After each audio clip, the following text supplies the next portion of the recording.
Welcome back students.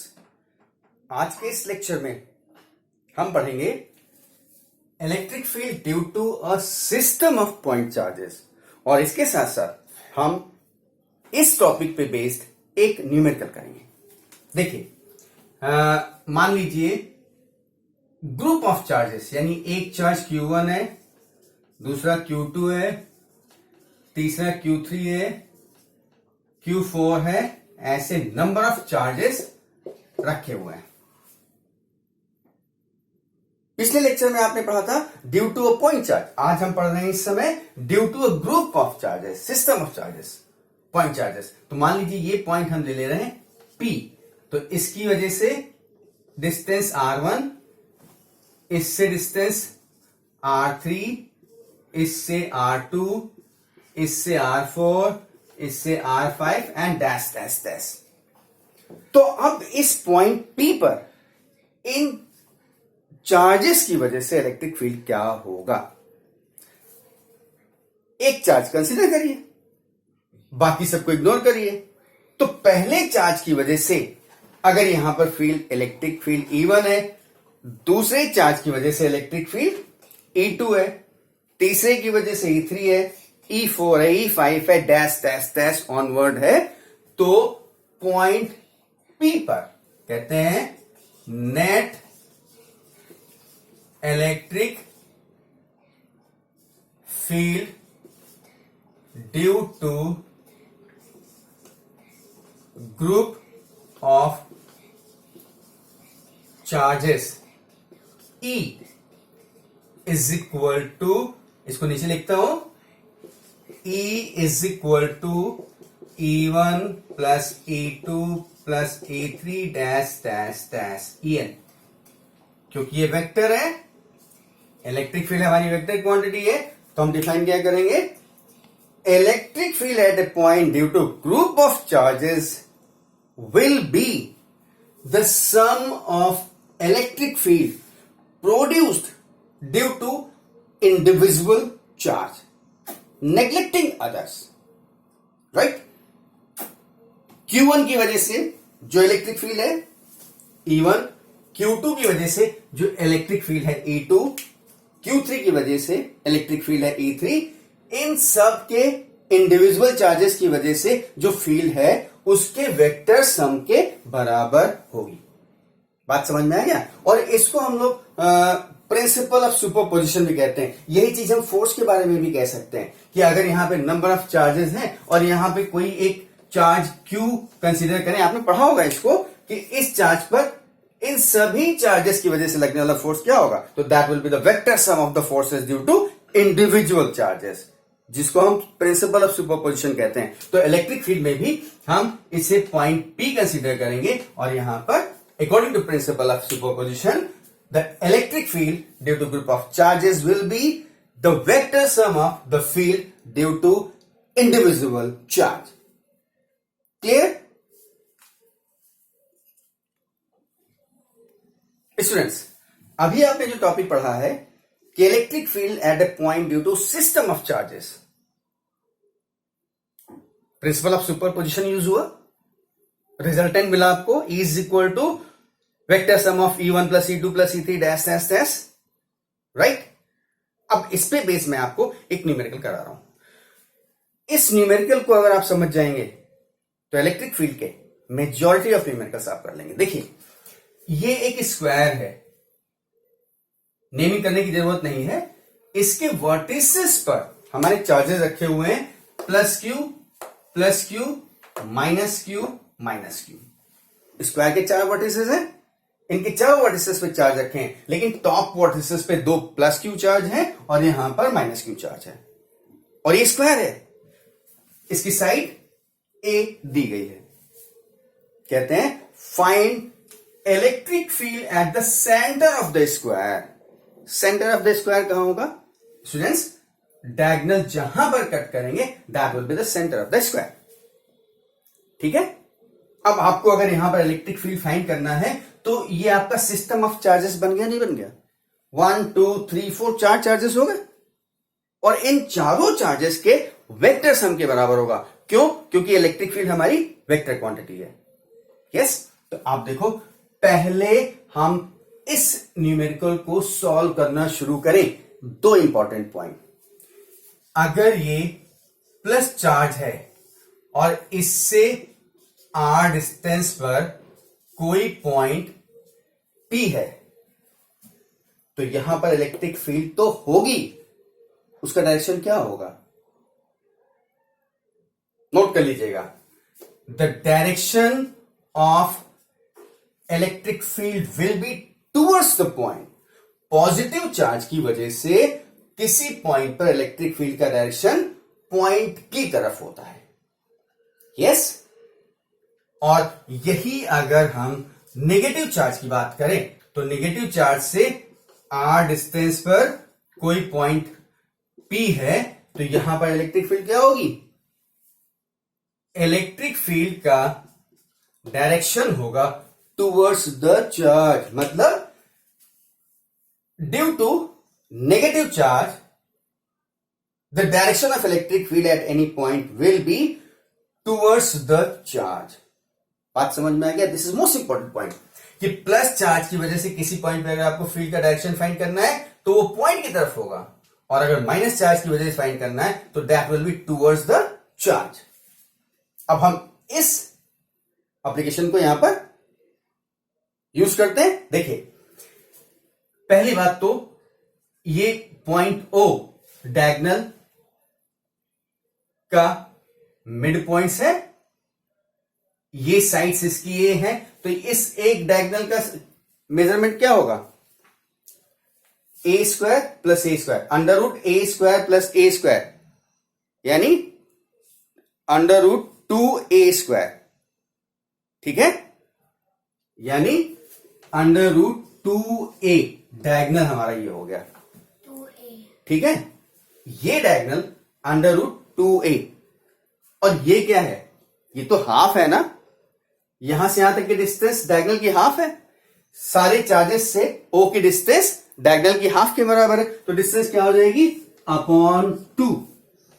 अगर नाम दे देते हैं A B C D, तो आप कह सकते हैं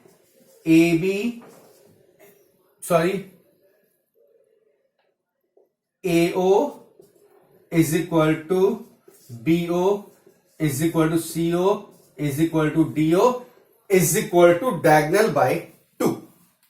yes, and that will be A under root 2।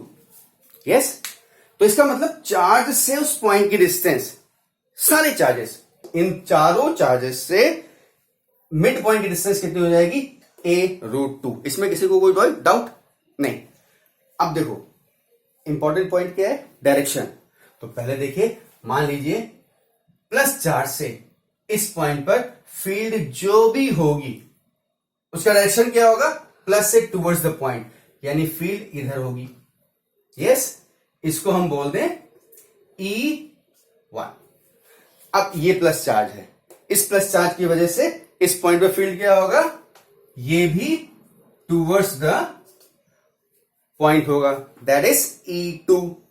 Yes, ये हमारा नेगेटिव चार्ज है, तो इस पॉइंट पर फील्ड का डायरेक्शन क्या होगा? Towards the charge. Negative charge से पॉइंट पर फील्ड का डायरेक्शन किधर होता है? टुवर्ड्स द चार्ज, तो यानी ये डायरेक्शन हो गया चार्ज की तरफ, इसको हमने नाम दे दिया E3। और ऐसे ही इस नेगेटिव चार्ज की वजह से यहां पर फील्ड का डायरेक्शन क्या होगा? That will B E4। Yes, बात समझ में आ गया? ठीक है, अब इसमें आप देखिए कि E1 और E3 एक डायरेक्शन में है, प्लस हो जाएंगे। ठीक है, तो मान लीजिए resultant of for E1 and E3, E dash is equal to E1 plus E2, direct sum हो जाएगा। अब ऐसे ही देखिए E2 और E4 दोनों का डायरेक्शन सेम है, तो therefore for E2 and E4 ये क्या है? It is E double dash, तो this will be E2, sorry ये E3 है, E2 प्लस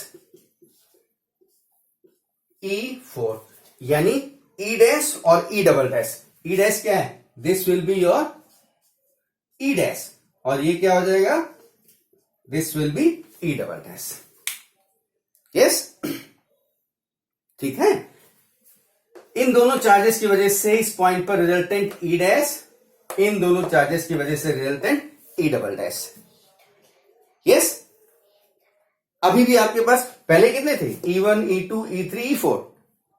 आपने E1 और E3 का रिजल्टेंट E डैश फाइंड किया, E2 और E4 का resultant E double dash find किया। तो अब आपके पास दो फील्ड हो गई, E डैश और E डबल डैश। अब इन दोनों का रिजल्टेंट क्या होगा?